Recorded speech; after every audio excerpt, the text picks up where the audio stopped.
जगभर जरी Israel America विरुद्ध इराण यांच्यातील युद्धाचा मुद्दा गाजत असला तरी पुढच्या 1.5-2 महिन्यांमध्ये आपल्या देशातल्या एका राज्यात होणाऱ्या राजकीय युद्धाबद्दल आपण आज इथे बोलणार आहोत. देशात आणि ते राज्य म्हणजे अर्थातच पश्चिम बंगाल. देशातली काही निवडक राज्ये आहेत, त्यांच्यापैकी पश्चिम बंगाल आहे, जिथे मोदींना हवं तसं यश प्राप्त करता आलं नाही असं म्हटलं जातं. पण ते कितपत खरं आहे हे डेटाच्या माध्यमातून मी तुम्हाला सांगण्याचा प्रयत्न करणार आहे. 7 मे 2026ला पश्चिम बंगालची विधानसभा संपुष्टात येणार, त्याची मुदत संपणार आहे. त्यामुळे ह्या पुढच्या 2-3 महिन्यामध्ये तिथे इलेक्शन्स लागतील, इलेक्शन्स होतील आणि त्याचे रिझल्ट पण लागतील अशी शक्यता आहे. 294 विधानसभेच्या जागा असलेले हे राज्य खूप महत्त्वाचे आहे, मोदींसाठी पण फार महत्त्वाचं आहे, कारण की त्यांना ते राज्य जिंकायचंच आहे आणि यावेळेला मला असं वाटतं की ते हवे ते प्रयत्न करू शकतात हे राज्य जिंकण्यासाठी. तर सुरुवात आपण उत्तर पश्चिम बंगालपासून करूया, म्हणजे पश्चिम बंगालचा उत्तरेचा भाग. तिथे एकूण 8 जिल्हे आहेत आणि त्याच्यात एकूण 54 सीट आहेत. तर प्रत्येक डिस्ट्रिक्ट वाईज बघूया की तिथे काय सिच्युएशन आहे.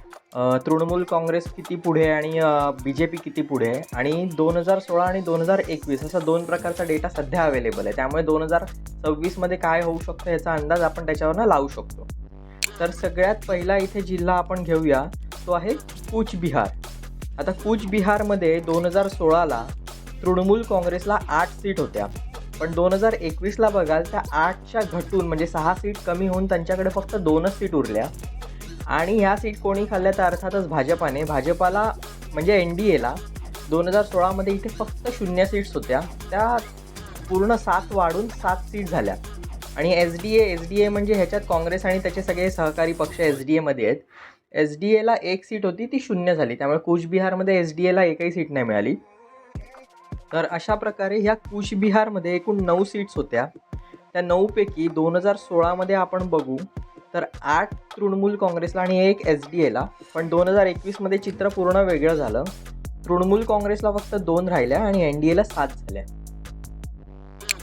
आता पुढचा जिल्हा आहे अलीपुरदूर. आता इथे एकूण 5 सीट्स आहेत. तर 2016ला त्या 5पैकी 4 तृणमूलला होत्या, 1 NDAला होती. पण 2021मध्ये पूर्णच्या पूर्ण सीट्स NDAला मिळायला सगळं चित्र पालटलं. त्यामुळे NDAने इथे पूर्णपणे मुसंडी मारली ह्या जिल्ह्यामध्ये.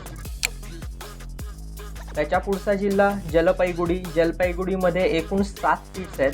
तर 2016मध्ये अर्थातच तृणमूलने 6 जिंकल्या, NDAने 1 जिंकली. पुन्हा 2021मध्ये चित्र पालटलं. तृणमूलच्या 3 सीट्स इथे कमी झाल्यात, त्यांना फक्त 3च मिळाल्या आणि NDAच्या 3 सीट्स वाढल्यात, म्हणजे ज्या 3 त्यांच्या कमी झाल्या त्या NDAला मिळाल्या आणि NDAच्या 4 सीट्स झाल्या.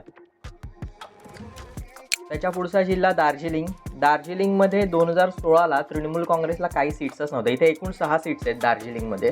तृणमूलला 0 होत्या, त्यांची 1 वाढली, त्यांच्या 1 झाली.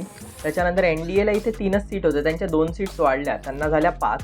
SDAच्या 3 सीट्स होत्या, त्या तिन्ही घटून 0 झाल्या आणि SDAचा इथे पण सुपडा साफ झाला आहे. आता पुढचा जिल्हा उत्तर दिनाजपूर. ह्या उत्तर दिनाजपूर जिल्ह्यामध्ये एकूण 9 सीट्स आहेत. 2016ला त्याच्यापैकी त्या 9पैकी 4 तृणमूलला होत्या, पण त्यांचा आता फायदा झाला 2021ला. त्या 4मध्ये 3 ॲड झाल्या आणि त्यांच्या 7 झाल्या. NDAला तिथे 0 होत्या, पण NDAच्या 2 वाढल्या आणि त्यांना 2 सीट्स मिळाल्या. SDAचा पुन्हा 5 सीटच्या 0 सीट झाल्या. त्यामुळे आत्तापर्यंत बघितलेलं जेवढे जिल्हे होते तिथे SDA सगळीकडे 0 झाले, सगळीकडे त्यांचा सुफडा साफ झाला. उत्तर दिनाजपूर नंतर खाली दक्षिण दिनाजपूर आहे. दक्षिण दिनाजपूरमध्ये पण एकूण 6 सीट्स होत्या, त्याच्यापैकी तृणमूलला 2 होत्या, SDAला 4 होत्या. NDAला तेव्हा 0 होत्या 2016 साली. पण 2021 साली पुन्हा चित्र पलटलं. तृणमूलमध्ये 1 सीट ॲड झाली, त्याच्या 3 झाल्या. NDAला 3 सीट्स एक्स्ट्रा मिळाल्या आणि SDAचा इथे पण सुपडा साफ झाला आहे. आणि उत्तर पश्चिम बंगालमधला शेवटचा जिल्हा आहे मालदामध्ये 12 सीट्स आहेत. त्यामुळे ह्या पूर्ण याच्यात 12 म्हणजे सगळ्यात जास्त सीट मालदामध्ये आहेत. आणि त्या मालदामध्ये 2016ला तृणमूल काँग्रेसला 0 सीट्स होत्या, म्हणजे इथे तृणमूल काँग्रेसचं अस्तित्व जवळजवळ ह्या जिल्ह्यामध्ये नव्हतंच. NDAला 1 होतं आणि SDAला 11 जागा होत्या. पण 2021 साली इथे तृणमूलने चांगलं काम केलं. 0च्या डायरेक्ट त्यांच्या झाल्या 8, म्हणजे 8 सीट त्यांच्या वाढल्या. NDAने पण इथे चांगलं काम केलं. 1च्या त्यांच्या झाल्या 4, म्हणजे 3 सीट वाढल्या. आणि SDAचा पुन्हा इथे 0 सीट्स आहेत, त्यांना इथे एकही सीट्स नाही मिळाले, पूर्ण सुफळा साफ आहे. आता ह्या उत्तर विभागामध्ये ऑल ओव्हर NDAचा जर विचार केला तर एकूण 54 सीट्सपैकी त्यांना फक्त 5 सीट होत्या 2016मध्ये, म्हणजे फक्त आणि फक्त 9% सीट्स त्यांच्याकडे होत्या. पण आता 2021मध्ये आल्यावर काय फरक झाला तुम्ही बघताय. NDAच्या तब्बल 30 सीट झाल्या, म्हणजे 25 सीट त्यांच्या वाढल्या. 54पैकी 30 सीट्स म्हणजे जवळजवळ 56%, म्हणजे ह्या जिल्ह्यामध्ये ते मेजॉरिटीमध्ये आहेत. 56% सीट्स त्यांच्याकडे आहेत. पुढे ममतांच्या पक्षाचा विचार केला तर त्यांना 2016मध्ये पण 24 सीट होत्या, म्हणजे 44% सीट्स त्यांच्याकडे होत्या. 2021मध्ये पण त्यांनी 24 सीट राखल्या, म्हणजे 44 सीटच राहिल्या त्यांच्या ह्या जिल्ह्यामध्ये काही फायदा पण नाही झाला आणि तोटा पण नाही झाला. ते जैसे ते परिस्थितीमध्ये आहे. आता पुढे SDAचा जर विचार केला तर SDAला 25 सीट्स होत्या, म्हणजे ते जवळजवळ 46% होते, म्हणजे ममतांपेक्षा जास्त ह्या विभागामध्ये त्यांना सीट्स होत्या 2016ला. म्हणजे ममता 44% होते तर हे 46% होते. पण 2021मध्ये येईपर्यंत BJP आणि ममता यांनी त्यांच्या सगळ्या सीट्स खाल्ल्या. 2021मध्ये SDA फक्त 0 राहिली, त्यामुळे 0% सीट्स त्यांच्याकडे आहेत. आणि ऑल टुगेदर आता सगळ्या जिल्ह्यांचा मी तुम्हाला जर कंपॅरिझन दाखवलं तर ते तुमच्या समोरच आहे.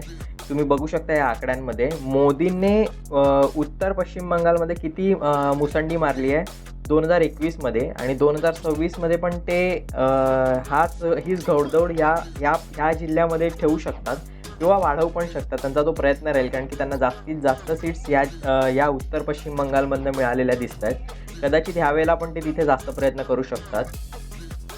तर या व्हिडिओमध्ये एवढंच. तुम्हाला माझा व्हिडिओ कसा वाटला हे नक्की कमेंटमध्ये सांगा. लाईक, शेअर आणि सबस्क्राईब करा.